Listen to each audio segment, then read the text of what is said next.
Salutations! Welcome to Sports Connoisseur. I'm your host, Ken Cho, and today we're going to be discussing the AFC and NFC Championship games. Come on.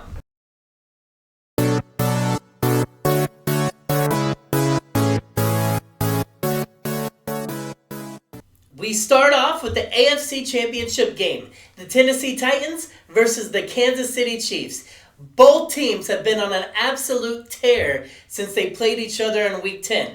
In that game, the Titans beat the Chiefs 35-32, and since then, neither team has looked back. Including that game, the Titans won 7 of their next 9 games, and Derrick Henry has averaged 141 yards rushing per game during that span. The Titans defeated the defending champions in what was truly a wild-card weekend. Then last week in the divisional round, they beat the odds-on favorite to win the Super Bowl. While Derrick Henry has stolen the spotlight with his ridiculous record-breaking pace, the unsung hero is the Titans' defense, holding both the Patriots and the Ravens to less than 14 points in each game. Since Week 10, only one team has been more dominant, and that's the Kansas City Chiefs. The Chiefs have not lost a game since, and it hasn't even been close. The Chiefs have won 7 straight games with an average victory margin of 17 points. No team has been even within a touchdown's distance. The scariest moment for Chiefs fans came last week when everything that could go wrong did, putting the Chiefs in a 24-0 hole. And how did they respond? By scoring 28 points in the next 9 minutes. While both teams are coming off emotional highs, only one team can represent the AFC in the Super Bowl. In Week 10, Derrick Henry had a virtuoso performance, rushing for 188 yards and 2 touchdowns in that game. They needed that performance, a blocked field goal, and a missed field goal at the end of that game for the Titans to beat the Chiefs in Tennessee. Patrick Mahomes was hobbled and stuck in the pocket as it was his first game back from injury. And the Chiefs had 4 offensive linemen out for the majority of that game. While this is a clash of the Titans, the Chiefs will be the team we remember. We have the Chiefs winning 38-31. Next up, we have the Green Bay Packers squaring up against the San Francisco 49ers in the NFC Championship Game. Man, I can't help but feel nostalgic with these two teams. It takes me back to the 90s when Steve Young and Brett Favre battled in 4 consecutive postseasons. Hey, but enough about the past.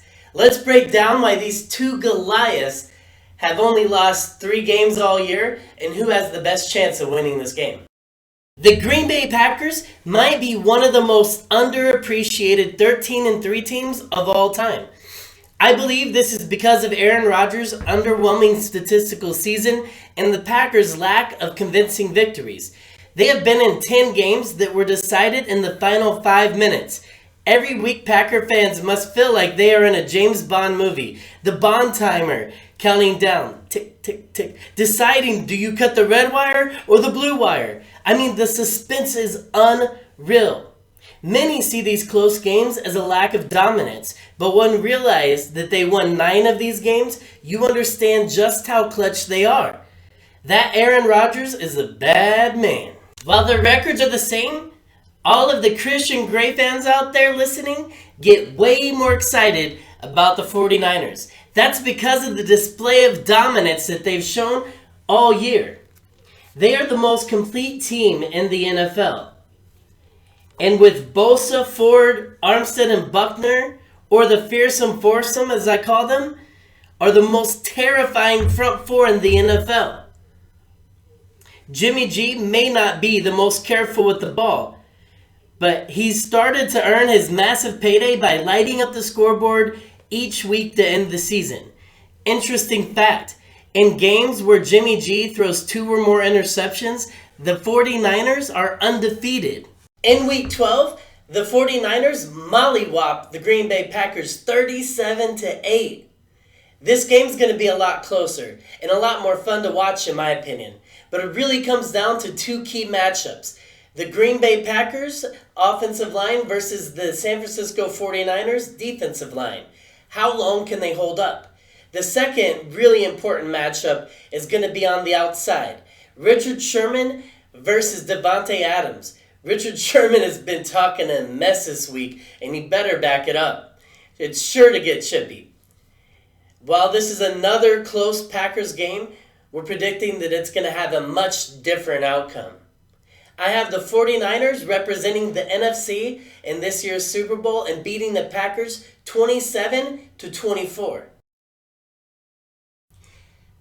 Thank you for taking the time to watch this video. Make sure to like, share, comment, and subscribe. See you next week.